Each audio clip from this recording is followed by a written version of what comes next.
You're listening to There Ought to Be a Law, the Center for Auto Safety podcast with Executive Director Michael Brooks, Chief Engineer Fred Perkins, and hosted by me, Anthony Simino.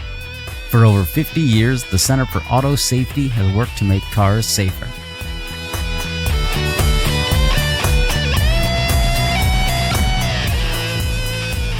Good morning. Hey, everybody. How are we doing? So I want to start off with a little fun driving incident I had the other day. I'm driving, come up to a intersection. I stop because it's a red light, I'm making a left turn. Light turns green, and I can't go because there's people in the crosswalk, and I don't want to hit them. But the guy in the massive truck behind me decides to blare on his horn really loud. And so I, respond with the Hawaiian good luck sign and continue on my very way. And he decides, and now we're on residential streets, and he's swerving all over the place. I'm like, is this guy just drunk? Is this the problem? And is he behind you at this point? Yeah, he's behind me. Okay. And then I make another left onto an even tighter residential street, and he's kind of like revving up and back me, revving up. It was the strangest thing. Eventually, I turned another left, and he just gave me a dirty look and went on with his life. But I told my wife this story, and she said, if I told you that I did this, you'd be mad at me. I'm like, yes, she would, and she should. Yeah, well, I think that's got a lot to do with the power of controlled substances. It could be. It was very strange. So it was the number one thing I think that a lot of people wrestle with when they're in a car. It's kind of like a keyboard cowboy on the internet. They're isolated in their own little space. They feel safe. They feel like they can do it. They feel like they can flip people off and have no repercussions, right, Anthony? Oh, I did flip them off. Right? And you never know who's behind the wheel there. Like I've probably said before, I try to treat bad drivers, every driver on the road, like it's my grandmother. Like if they do something stupid, I just kind of shrug my shoulders and go, oh, there's grandma driving bad again, and let them go, because you never know what's going on. You never know if they're going to have a gun, if they're going to pull in front of you, start brake checking you, messing with you. There's just an endless amount. And what are you going to win out of any of that? Nothing. I was calm, but okay. Apparently I treated my grandmother and the massive truck behind me poorly. Okay. Well, in those rare instances where I've had audible exchanges with people who are contributing their opinion to my driving skill, I tend to say, oh, Merry Christmas. They find it baffling, and they don't really know how to respond. They look puzzled, and they drive away. Just a suggestion. That sounds similar to what we tend to say in the South, which is God bless you, when we mean something completely different. Well, I mean, in my defense, I was driving in New Jersey, so, I took on some of the local flavor. Oh, well, there you go. Yeah. Hey, in case you were wondering, listener, this is the Center for Auto Safety podcast, and don't drive like me with my gesticulations. But here's a topic we've talked about before, and I've been an advocate of this. This is insurers using your driving data to adjust your rates. Problem with this, in the New York Times article we're linking to, is they're doing this and not telling you about it. You're not getting a heads up. And so from the New York Times article, this driver who's never been in an accident tried to renew his insurance, and he finds out everyone's denying him because apparently his lease on a Chevrolet Bolt was sending, unbeknownst to him, his driving data off to LexisNexis, which has a risk solutions division, which sounds crazy. So this guy managed to get... That's another word for we're tracking all of you people, not anonymously. Right. That's freaky. LexisNexis, I guess they cut their teeth as a massive legal database of court cases and things like that. But it looks like they're expanding into you.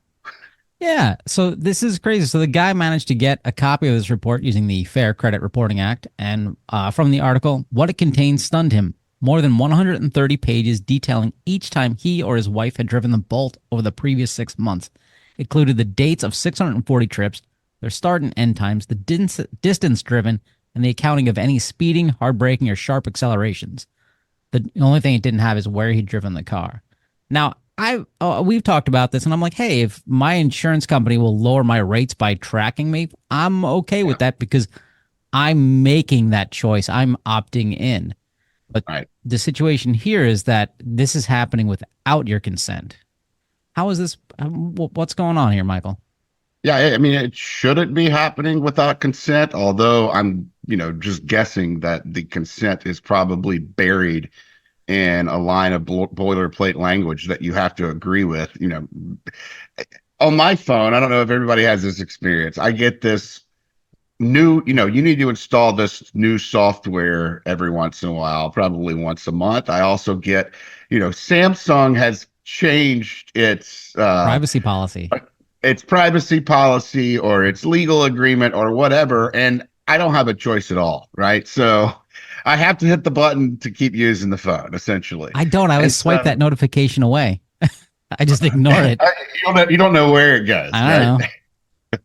But so people are stuck. I think even if it's buried in print and they're somehow notified about it, I feel like people need to make an affirmative choice in this situation. If GM was tracking data that's anonymized and providing it to insurance companies as kind of, a general look at how people in area X are driving and whether we need to raise rates in, Spokane versus Seattle, I think that's okay. And I think that's something we could all agree with. But a company that's tracking your each and every trip and it's specifically focused on you and your driving behavior, and this is a company that you're paying to provide you insurance, that gets really hairy. And I don't think that's something most people want unless, they're going to the insurance and agreeing to that process. We see a lot of the tracking fobs and other little things that can be plugged into vehicles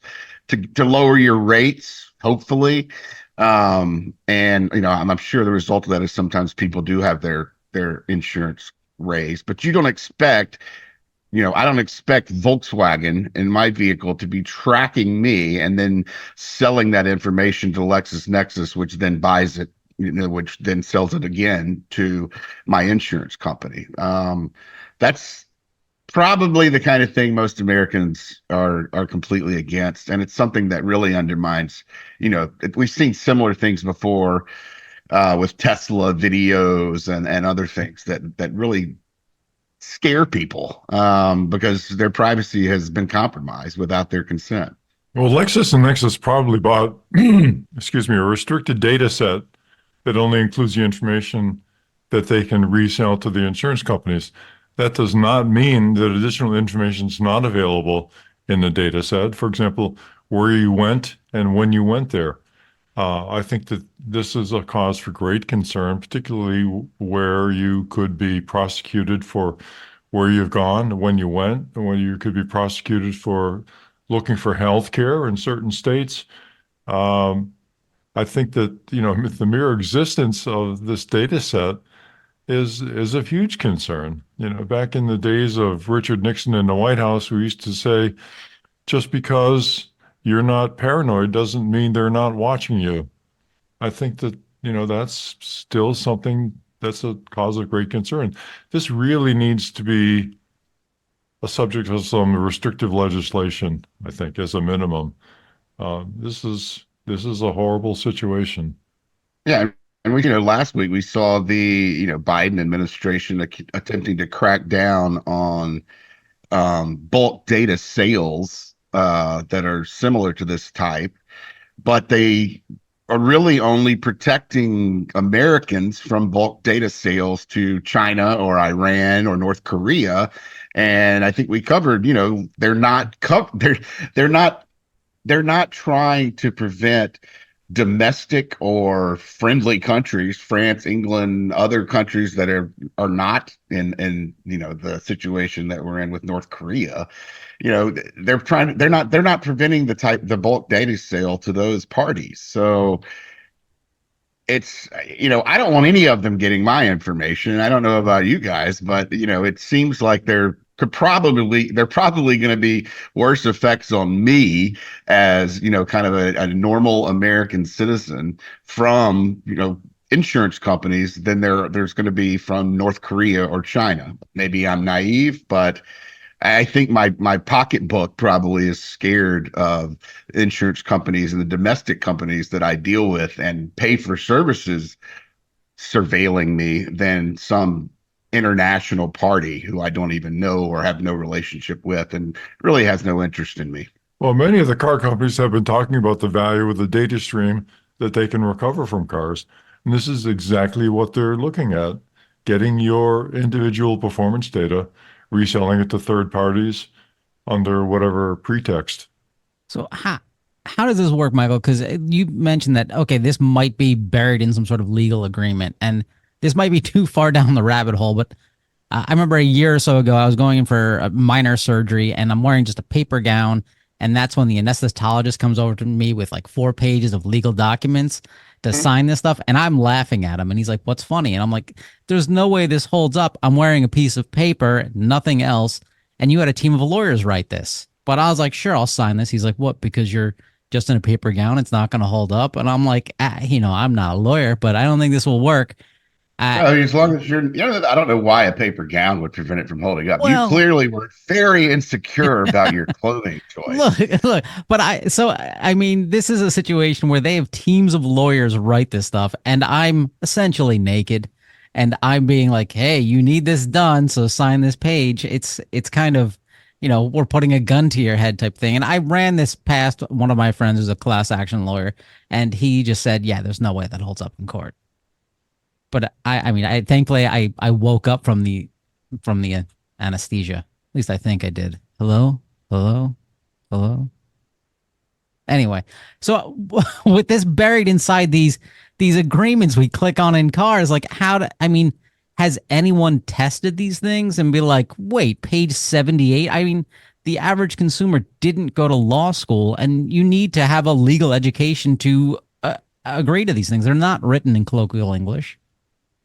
Well, I mean, I think what your legal education tells you is that if it's something you've got to have, you don't care what it says. In some sense, you can read it, but it doesn't really do you any good to go through 20 pages of legalese when you know that in order to acquire this service or this product, you've got to sign anyway, right? So I bought the car, and if I want to turn it on, you're agreeing to 78 pages of stuff. Yeah, I mean, from the perspective of a manufacturer who wants to collect as much data as possible and sell it for the highest price they can get to as many people as they can, they want to construct a legal document that takes away as many opportunities for you to prevent them from doing that as possible. I don't like it. All right, moving on, because I'm gonna start wearing tinfoil around my head. Another thing that I've thought, hey, this is a good idea, and I thought people were doing well, was partial driving automation systems. I guess that's how you'd say it. The level 2-ish plus systems. So IIHS, the Insurance Institute for Highway Safety, came up with a new ratings program to encourage automakers to incorporate more robust safeguards. And so what they did is they evaluated automation systems from BMW, Ford, GM, Genesis, Lexus, Mercedes, Nissan, Tesla, Volvo, and basically said most of them don't include adequate measures to prevent misuse and keep drivers from losing focus on what's happening on the road. They all essentially fail except for some Lexus system where they're like, that's okay. Yeah. I mean, they're looking at a lot of different areas here too.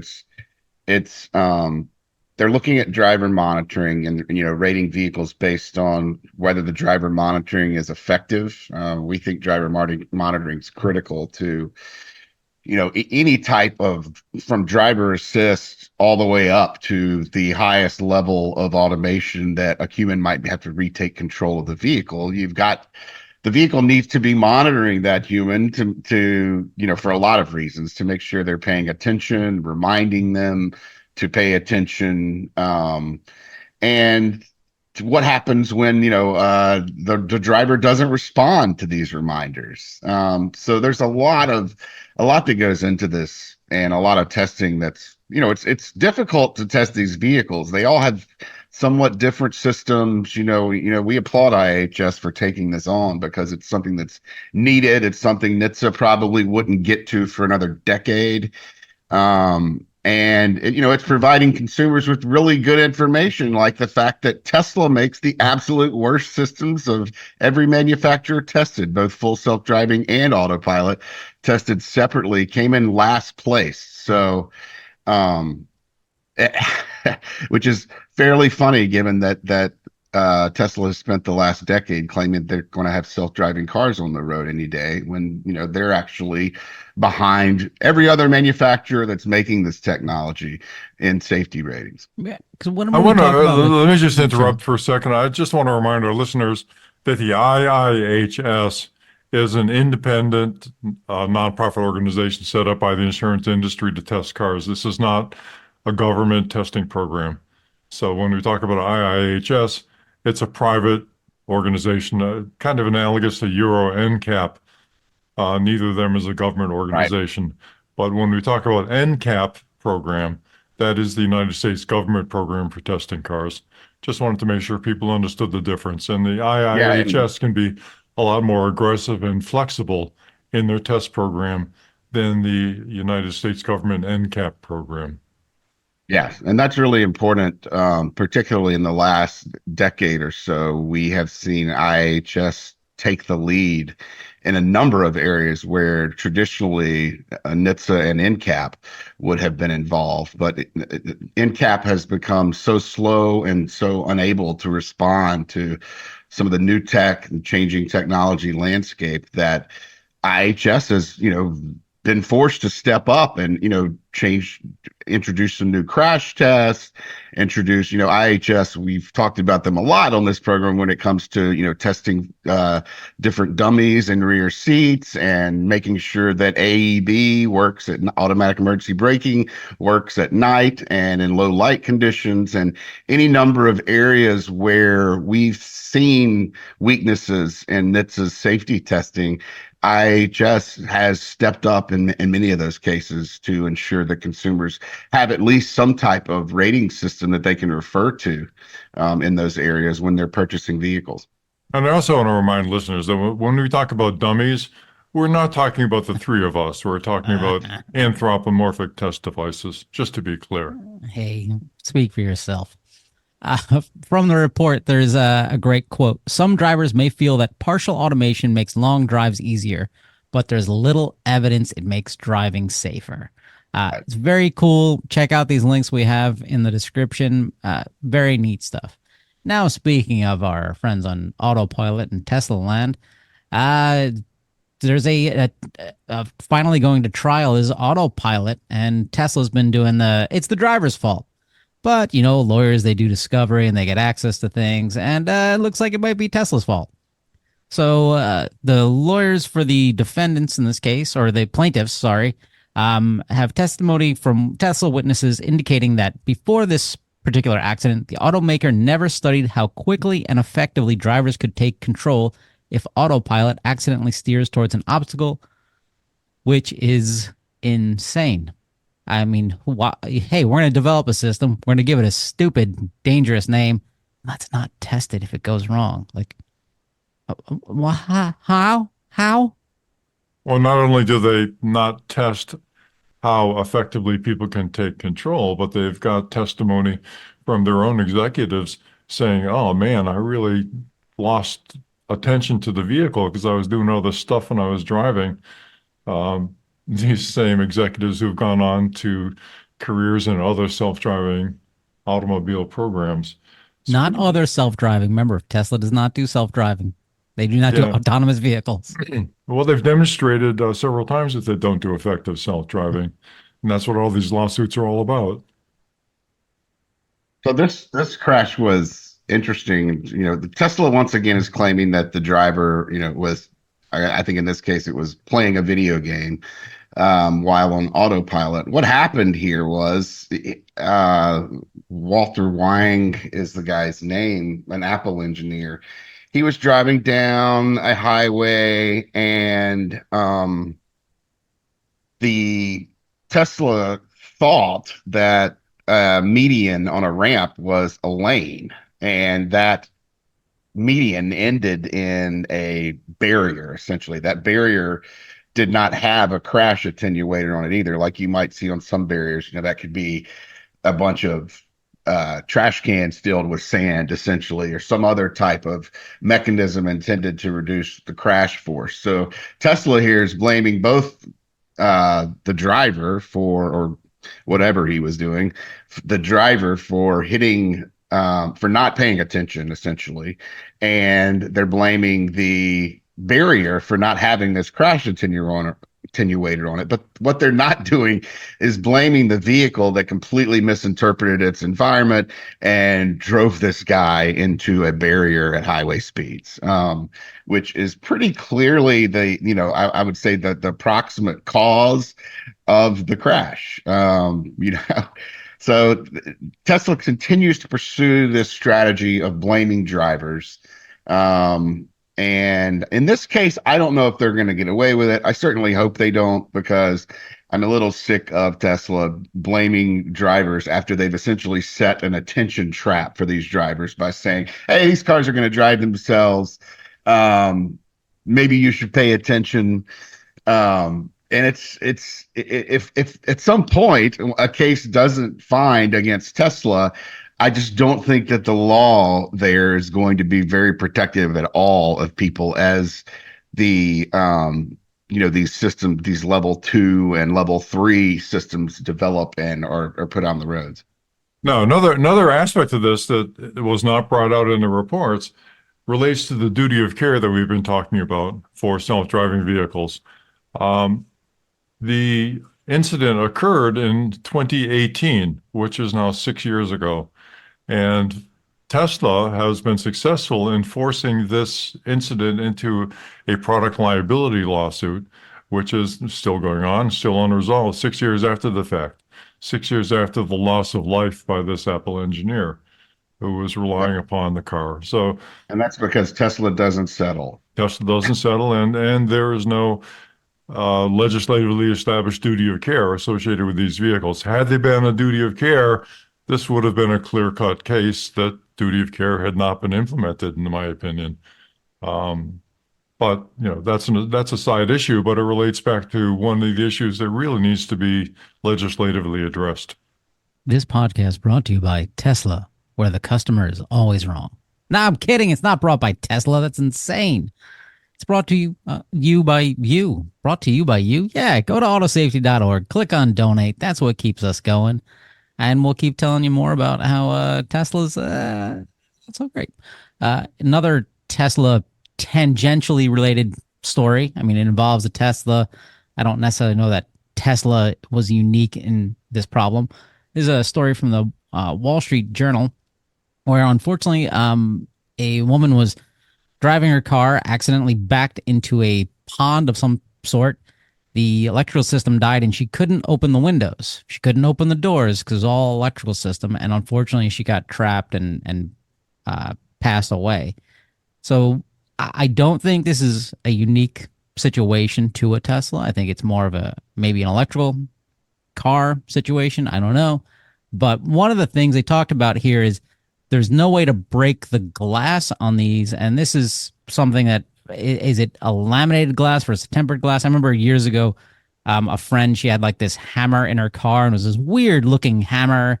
And it was designed to break window glass. Right. I don't know if that's something they still make.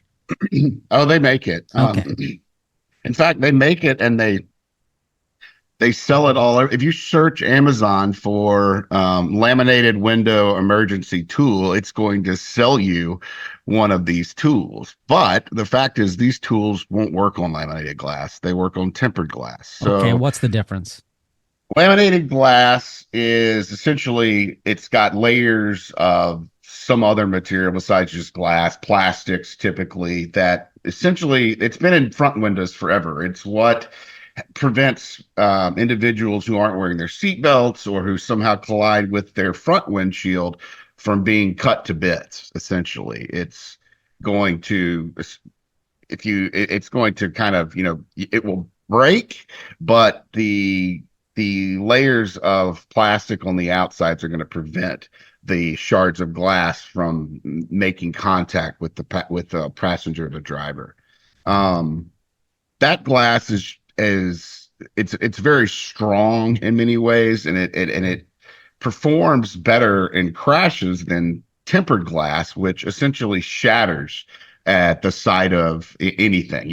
Tempered glass is what's behind some of the sunroof and rear window that they're referred to by consumers often as explosions because they're really loud. But some of the breakage of these windows, one of the you know and so the tool will not work on the laminated glass, and laminated glass is now being installed on, I think, about a third of the vehicles on the market in the side windows of the car. So if you're submerged, you're going to have some type of high-powered implement or equipment to get out of your car with laminated windows. You're not going to be able to just crack it and escape.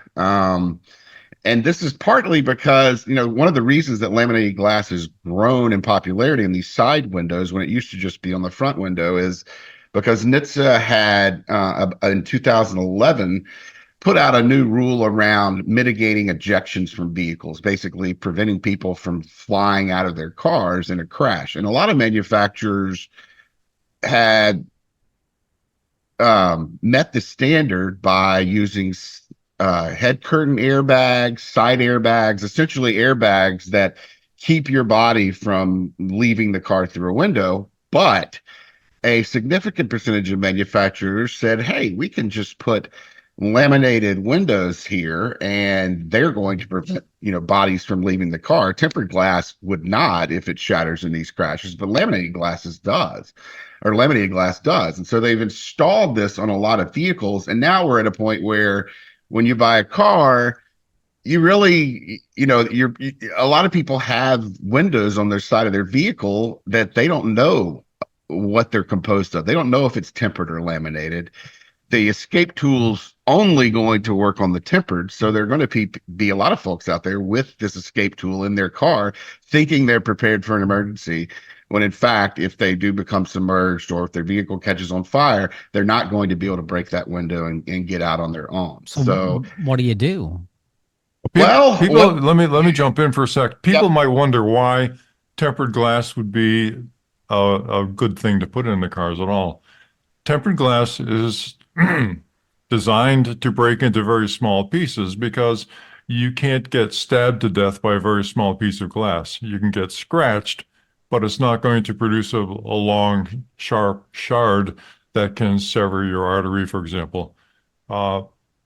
Normal glass can do that. So the tempered glass is designed specifically so that it will spontaneously break up into many small pieces so that you cannot injure yourself. I just wanted to clarify that point. Okay. So what do we do? Glass, well, I mean, if you're listening to this podcast and you want to know if your car has tempered or laminated glass, I think the first thing, everyone should figure out what they have in their vehicle. And no, because you're not going to have time to do this if you're submerged or if your car catches on fire. You're not going to have time to read an owner's manual or anything like that. So figuring it out before this happens is critical. Figuring out which windows in your car are made out of tempered glass could be critical as well. A lot of rear windows are made of tempered glass. So even if your side windows are laminated, you can still escape through the rear. So that's really important. It's just kind of hard to figure out. AAA did a study on this about 4 or 5 years ago, and they've published a list that they update occasionally that has all the major vehicle models and lets you know whether you've got tempered glass, laminated glass, and where it's located on the vehicle. So that's a good place to start. You can also, and I think probably the easiest way to figure this out is a lot of windows are marked. If you look in the corner, the bottom corner of a window on your car, it will often simply note laminated or tempered. That's the easy way to do it. If that's not on your vehicle, roll your window down and look at the top edge of the glass. And typically on the laminated glass, you will see multiple layers, at least 3 layers there on the laminated glass. On the tempered glass, it's going to be all one homogeneous layer. So that's probably not a perfect way to do it, but it's a way that's that's somewhat easy to figure out. Could a If you've simpler got way to just take one of these tools and just start smashing your windows and see how it breaks? Yeah, well, you're going to know immediately then because it's either going to shatter or it's going to, you're going to create a little a bullet hole, and you're going to have some, I don't know, a Spidering. radial pattern, spider pattern coming out of it. But that's expensive. Well, Well, another possible approach is to refuse to buy a car that traps you inside of the car if the electrical system fails. Right. And there's another issue here Yes. that could have been at play that, we didn't see covered, but beyond simply escaping through windows in a submersion, it's very difficult to open vehicle doors when you're submerged. You typically, from what I understand, you have to wait until the pressure equalizes, which means essentially waiting until your car is almost filled with water, and then you should be able to open the doors once the pressure's equalized. I I don't recommend that way. It'd be great to get out quicker. But even in that situation, if you have a vehicle that relies on electronic door latches, which Tesla does, which a number of other manufacturers do, and even going way back, even going back 20 years, I believe there were Cadillacs and some other vehicles that have had this technology for a while. Um, if that's disabled, and you have a laminated window, you may not be able to escape. I mean, I think in this situation that occurred in Texas, there were emergency services arrived and they weren't able to get into the vehicle for almost an hour, I think Right. it was. So that's a terrible situation and something that I think could be avoided. However, there's NHTSA's having to do a balancing act when they make these rules, right? There are a lot of people that are ejected from vehicles every year and die. And that was the point of NHTSA's ejection mitigation rule. And there are, relatively, compared to the ejections, there are relatively few incidents of submersion, or incidents where people may have to escape a burning vehicle and that sort of thing. So NHTSA has to perform a balancing act here. They know that manufacturers are going to install laminated windows to meet their safety standard, and they know that when they do that, that folks who are occupants in these vehicles are going to experience more difficulty in emergency egress. So it's a tough call, and it's kind of a window into the balancing act on life and death that NHTSA has to perform in a lot of its rules. Okay, and that's the end of the Tao of Michael. Laminated versus tempered glass explained. Are you telling me I went too far into technical stuff? Kinda like yeah. It wasn't at all. I think that's great, but the takeaway I think from the consumer point of view is don't get submerged or go back to an old crank window or ride the bus. But I don't know. Instead, I'm gonna jump to the Tao of Fred. How's that? You've now transition? entered the Tao of Fred. So Fred, I like to go fast in my little Corolla. I go 0 to 60 in like 9 seconds, maybe. I don't know. It seems pretty fast to me. Flipping everybody off along the way. Look, that's the only time I've actually flipped anybody off in a car ever. Oh, and it was very casual. Yeah. Oh, listen, I'm flipping both of you off right now. Very I'm playing the role of uncharacteristic your of a father New here. Yorker. I don't believe you. Hey, Very uncharacteristic of a New Yorker in New Jersey to get off my internet. offer a famous hand gesture. So anyway, let's talk speed, because that guy, what's his name, Elon. He made this claim that he just makes all sorts of claims, and so but he's saying their new Tesla Roadster, which is supposed to come out in 2017. Is going to go 0 to 60 in less than 1 second with thrusters. So basically, he's saying, "Hey, if you buy this car, I will give you a concussion." That's it. I will give you enough G forces that you crap your pants. Why do I've asked before? Why do we need cars like this? I mean, Porsche is coming out with their most powerful car ever. I can. Is this why? Is this the problem We with we don't men? we don't need them. Let's No. just be clear. We want them for some reason. And it's not just men. It's probably primarily men. But it's it's another sales feature, right? It's the fast. Some people love to own the fastest car. They're gonna, maybe they're not even using it. Maybe they drive great Hey, and only wait a use it minute. Is this the Tao on of Fred or tracks. the Tao of Michael? Come on.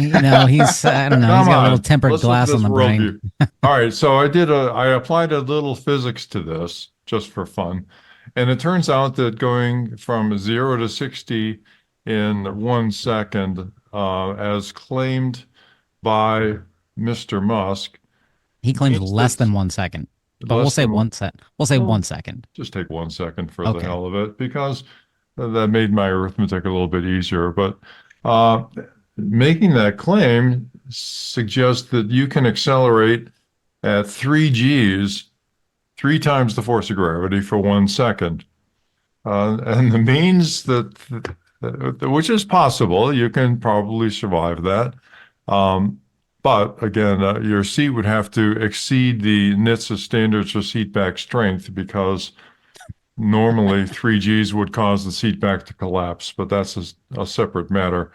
Um, what the proposed manner for doing this is to essentially attach a rocket engine to the car that you can use whenever you feel like exploring your testosterone threshold, I guess. And bragging rights associated with this, that'd be great. But my goodness, you're trying to impress people with the rocket exhaust coming out of the back of your car. Now, granted, it's a cold gas rocket, but still, it's a rocket. Did you guys ever have those pump up rockets when you were a kid, where you fill it up half of the water and then pump the hell out of it and off Of it course. goes? 3 Gs. Yeah. Those were roughly accelerating at 3 Gs, more or less. Um, so that's basically what Mr. Musk is suggesting, that he turns the Tesla into a pump up rocket. And so it's possible. Porsche is doing it for reasons unknown, except that it's Porsche and Bugatti, and apparently there's some small subset of people who are really concerned about their ability to drive at unsafe speeds as quickly as possible. Interesting. My guess is that they're not concerned about the welfare of people around the car. So is it possible? Yes. Is it practical? No. Does it mean that you're going to have a really odd looking car for all of the circumstances, except that one time at the stoplight when somebody from New York offers a famous hand gesture and you want to really get away from them quickly? Certainly possible. That's all the Tao's got to say about that for today. Wow. So Do you think it's possible to go to accelerate fast enough to outrun your own insecurity? Maybe that's what they're going for.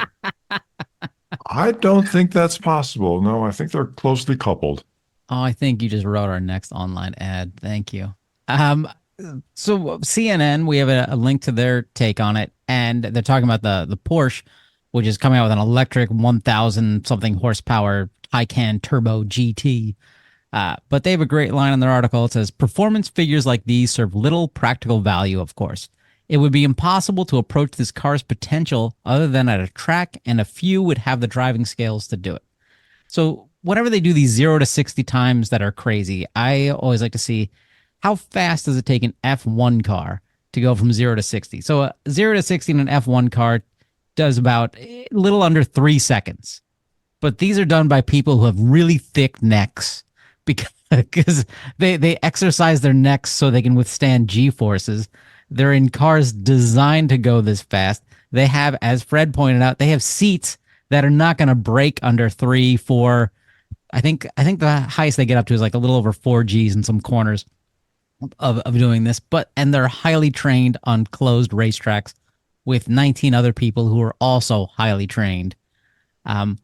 What? How? What? I mean, you going faster than an F1 car? Like this is you're right, Michael. You're outrunning your insecurities. Yeah, I mean, I think that NHTSA could step in here. I mean, NHTSA could step in a lot of areas involved, not just this vehicle weight, vehicle sizes, but vehicle speed is a critical safety feature. Not only do you need to get to a certain speed to be safe, that's why we have minimum speeds on interstates, because slow people on interstates are going to create a lot of problems. But we need to, and most humans are not trained, and I know I'm certainly not trained to operate a vehicle that goes 0 to 60 in 1 second. That's just far outside what I think I'm capable of. And the fact that I could just walk into any store selling these things, buy one, hop in it, and then go out on the roads and endanger people doesn't make sense to me. It's we're valuing the ability of someone to get their rocks off in a car over the other people on the road, and that's completely, at least from my perspective, makes no sense whatsoever. Wait, you have like 200 grand sitting in your pocket and you just go out and buy a car? Because I think that's, I mean, No, oh, okay. Okay. I just wanted to clarify because you said you can go in it, and I'm like, no. wait a second. That t-shirt should be nicer that you're wearing. Um, yeah. So listeners, I'm curious, does anyone listening to this show, I already know the answer, but does anyone listening to this show have a car that will go so fast that you get mildly concussed? If so, let us know. Like maybe you do, maybe you're trained, or maybe you go on track days. I mean, you're not. Please don't tell me you're doing it on the throughway. Um, but if you are, I want to hear other way. No judgment. So much judgment. Well, Wile E. Coyote has tried this several times. You've seen that on TV where he straps himself to a rocket and lights the fuse. And, somehow that never ends well for him. But it's Meh, meh. funny. Hey, let's talk about Jeep. Who wants to talk about Jeep? I want to talk about Jeep. If I can find where my Jeep article went. Where did my Jeep article go? You know what?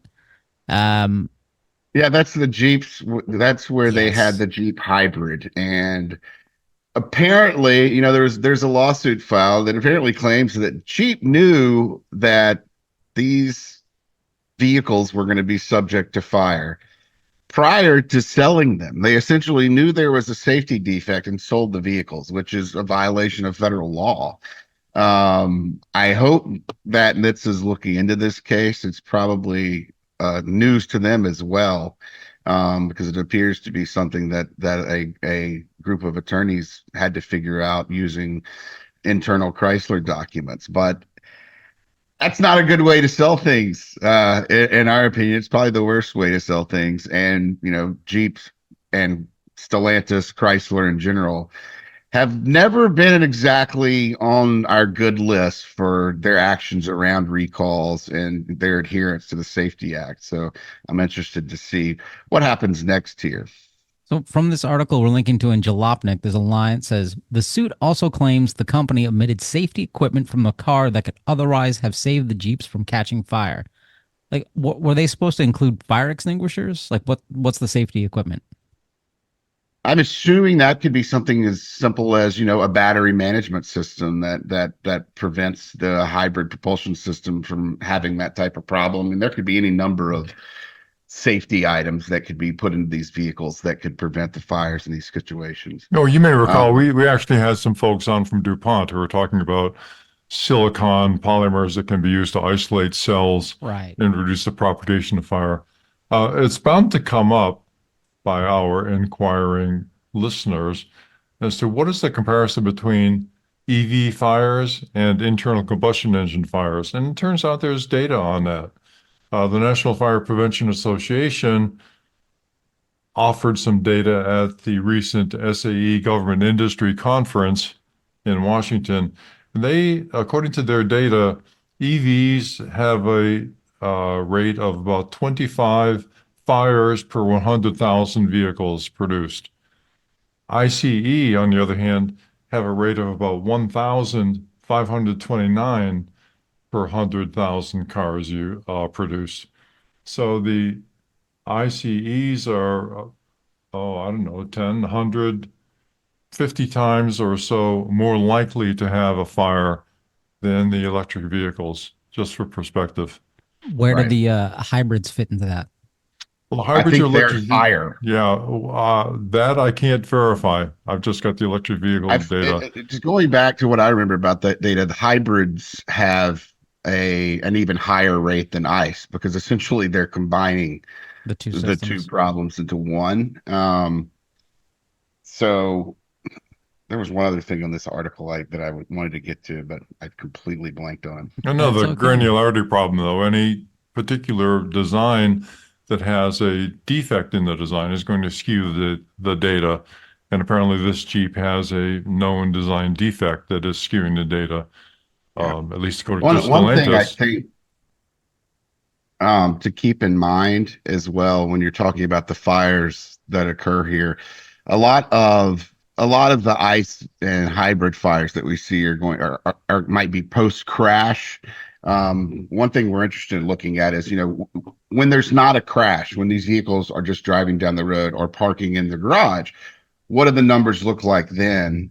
Also, something to really, really keep in mind is that when you have a battery that's on fire and it's entered thermal runway, the temperatures that are generated by it are going to be significantly higher than what are generally going to be generated by an internal combustion engine fire, which does have some safety implications as Right. well. And of course, it's very, very difficult to extinguish the electric battery fire versus the fire of a conventional internal combustion engine. Listening to you two, it makes it really easy to figure out what kind of car to buy. None. Nothing's good in the two of your mind. I can't get anything. It's not a hybrid. It's not an ICE. It's not an electric vehicle. Come on. You just make me want to talk about recalls now. Well, then do it. Okay, I will. The first one, this is a dumb article. I'm saying it. In the Wall Street Journal, someone wrote an op-ed titled, "When is a recall not a recall?" And basically it's someone saying, oh, Tesla had to issue a recall for every car they ever produced, but it wasn't a recall because software was updated over the air. And I like, just get over it. Like, I mean, they just trying to redefine the word, or they're stuck back in the 1970s where a recall involved going to Joe the mechanic at your dealership and be like, "Hi Joe, how's the wife and kids? Good, great. Can you rotate the air in my tires? Also, I have a recall where I need a windshield wiper blade replaced." Okay, great, good to see you, Sam. Like, it's just what. Like, why? Is it some weird? And they always use the example, I guess my iPhone's recalled every month because they keep putting new software on it. Well, the next time your iPhone's driving down the highway at 60 miles per hour, steering into fire trucks, let me know. Yeah, I mean, this is just the latest stupid piece by someone who doesn't really understand how the federal law on safety defects works. That's a recall is just the nomenclature that has been implied to the process that's used here to identify alert owners of safety defects and have them repaired. They're, sticking to a dictionary definition of the word recall is, you're really dumb or you're purposefully Dumb. putting blinders on so that you're not seeing that a recall identifies this entire process. Whether you've got an OTA software remedy or just a regular software remedy, or you have to bring the vehicle in and repair the fuel pump or repair the fuel tank. The process itself is not intended just to be the part where the vehicle's brought in. One of the most important parts of every recall process is notifying owners that there is a dangerous defect in their vehicle. What a lot of these people are essentially arguing is that, well, if we can fix it with an over-the-air software update, why are we having to send notice to these people? Well, to let them know that their life was at risk, or to let them know that they had a significant safety risk in their vehicle. Every other manufacturer who may not be using OTAs or software remedies yet is having to do the same thing with physical parts. This is simply a language argument that Elon and that a lot of, his, I don't know Fanboys. what to call them, fanboys continue to point out, and it's just simply incorrect. It's a terrible way to look at the law and the regulation, and it's not going to work. NHTSA's not buying it. Hopefully, NHTSA is going to update their recall system to, eliminate some of the issues here. Like I understand that if you're a Tesla owner and you're getting notifications of recalls and software updates by email or through your app, that you don't need a postcard in the mail. Okay, that's great, but surely that's not everything that's behind this argument. I think what ultimately these people are arguing for is that if you can fix a safety defect with an over-the-air recall software, well, an over-the-air software update, then it doesn't qualify as a recall. And that just reflects a complete misunderstanding of the Vehicle Safety Act and federal law. Okay, Michael, here's a question for you. If you have a vehicle that is inherently unsafe, such as the aforementioned rocket-powered go-kart that Elon Musk wants to put out, can you ever have a safety recall associated with a car that is inherently unsafe? Can I answer this one? Oh, sure. Okay, because that car is driving so fast, you can't even recall it. I don't even know what happened. Brain damage. Light speed. Oh, by the way, if you are accelerating at 3 Gs, you can leave the atmosphere in about 45 seconds. Just only if you think there is such thing as an atmosphere. Well, I'm not sure how it runs. Flat Earth has come to the podcast. Yes, if there's a vehicle that's inherently unsafe, it can and should be recalled. I guess that comes down to the nuts and bolts of proving that it's inherently unsafe.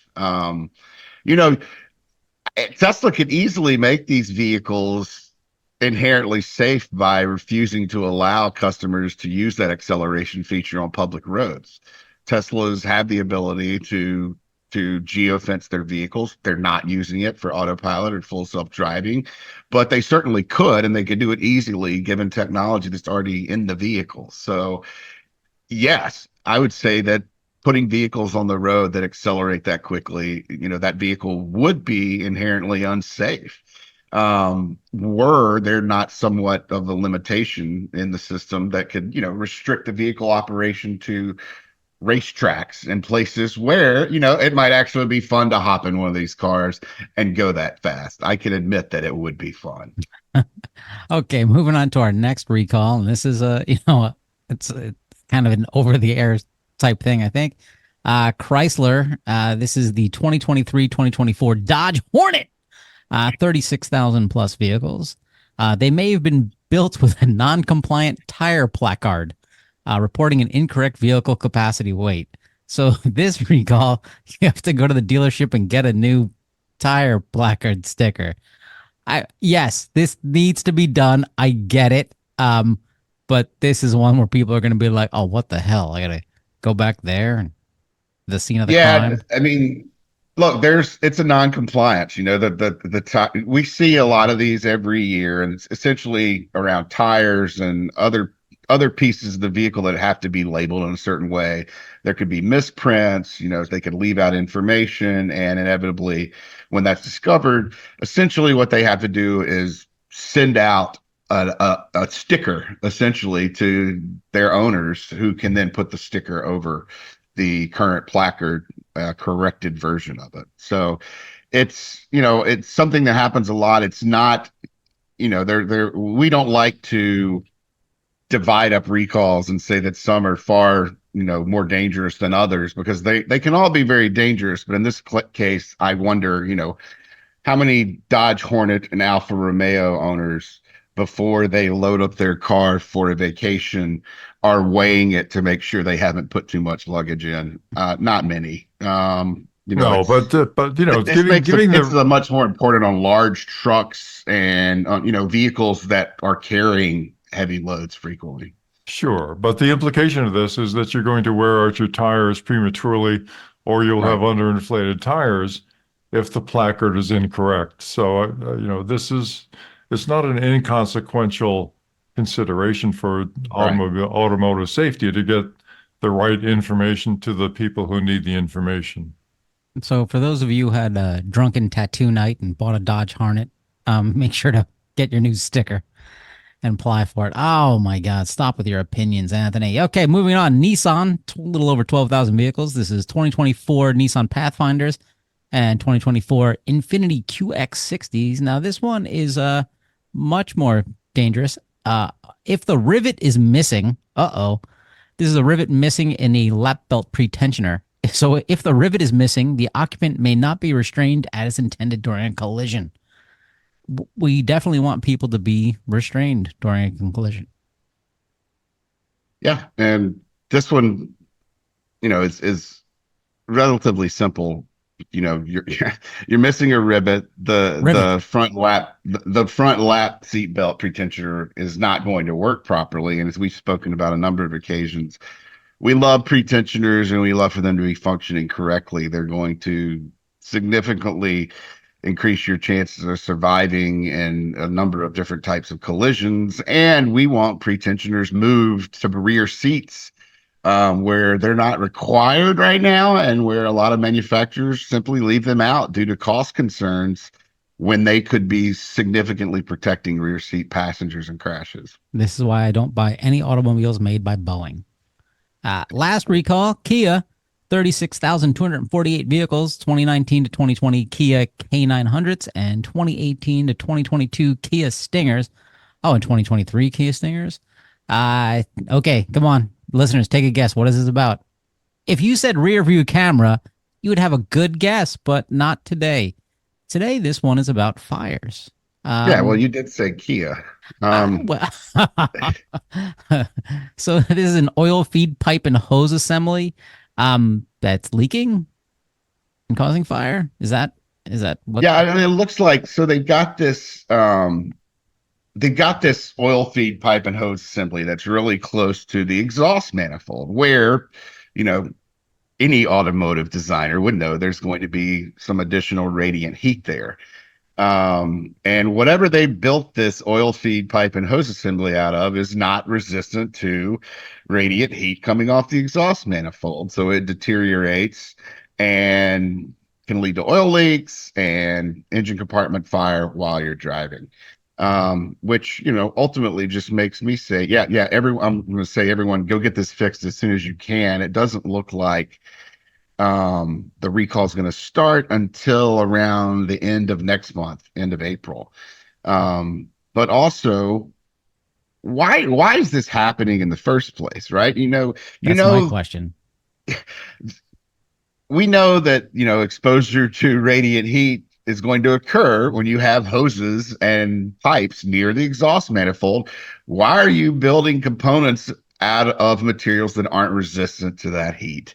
And why was this designed this way in the first place? Why does this have to be a recall? Is there something that Kia needs to do to ensure that vehicles like this are never making it off the line in the first place, versus getting them off the line, exposing their customers to these types of risks? And once again, a fire risk from Kia and Hyundai, which have had numerous recalls for fire risks in the past 10 years.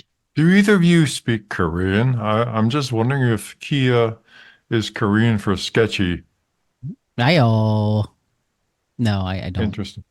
Anyway. Well, so why would this happen, Michael? There's a couple of reasons why it might, and I'll bore you with a little bit of engineering here. People probably simulated it with very powerful computers and looked at the heat transfer rate versus the fluid flow through it to see if the fluid flow was sufficient to cool it. And they probably came up with the answer yes. But this harkens back to my engineering experience, which is that sophisticated computer engineering tools are generally a great way of getting to the wrong answer more quickly. There could be a lot of other reasons, but that's my guess. I like it. I think it's a good guess, and I think the people at the IRS should listen, okay? You're coming up with the wrong numbers, people. Sorry, that was a side rant. Hey, let's finish up with listener mail. This came in from astute listener Shiro, and he says, to answer Fred's questions in regard to March 7th podcast, why Europeans are so much more aggressive than NHTSA about safety ratings. We kind of covered this earlier, but, it's a good, well thought out message. So I do not think there's much difference in safety enhancement desire between Euro, NCAP, and NHTSA. One of the big differences is that Euro NCAP is a separate party from government in contrast with US NCAP, which is under NHTSA. Therefore, Euro NCAP is able to proceed quicker, like the Insurance Institute for Highway Safety, than NHTSA can, which has to follow certain steps for legislation. Look, I'm stumbling. It's my fault, not the listener's email. Also, NHTSA has been swinging between Democrat and Republican administrations, as pointed out by Michael a number of times. And historically, a small cabinet focused on Republican slowdowns, new regulation, or rating implementations compared to Democrats, which want to pursue things more quickly, which, separate from the listener email, I think is a great argument to, hey, let's fund NHTSA over like a 5-year period so we can get it out of political games. Like any regulatory body. Oh, I'm a socialist now, aren't I? Well, I'm flattered that our listeners are smarter than we are. So thank you for that. Yeah, and we, the listener is correct. I mean, the NCAP in America is administered by a government agency. It was intended to be very flexible, and to be able to respond to things like all the new technologies we're seeing on the roads now. However, it is subject to political whims, and we do not see a lot of improvement in rulemaking or regulation or NCAP or even in enforcement when a Republican is in office. That's just the way it is. Safety is not something that they prioritize in governance. What's also interesting is that the Euro NCAP is really moving fast. I mean, they're doing things. We talked about them a couple of weeks ago where they put in the tests for buttons versus touch screens, where they're going to give additional points to manufacturers who have preserved safety features in buttons versus forcing consumers to go through a touch screen to access things like defoggers, defrosters, windshield wipers, emergency lights, and other things. So they move fast, and I don't even know that IIHS keeps up with Euro NCAP, although they're certainly a lot closer to that than NHTSA is. So, there's also a lot of pressure that NCAP is subject to through lobbying, through automaker pressure that Euro NCAP doesn't really have to deal with. And also there's a matter of funding. IIHS receives funding from the insurance industry. Euro NCAP receives funding from a lot of different sources. NHTSA's funding is already in question, and NCAP funding is essentially determined by Congress, which, as we all know, is a really difficult place to get funding measures through, particularly increased funding for safety efforts. So there is a lot behind that question, and the listener summed it up pretty well. So thank you listeners for sending in your questions. Please send in anything you got, including the guy who keeps sending stuff about perpetual motion. One day will work, maybe. So please like, subscribe, tell all your friends, donate once, donate twice, donate 3 times. And every time I hear Michael say the word defogger, I always hear defrogger. Until next week, thanks. Goodbye. Thank you. Bye-bye. Thanks for listening. For more information, visit www.autosafety.org.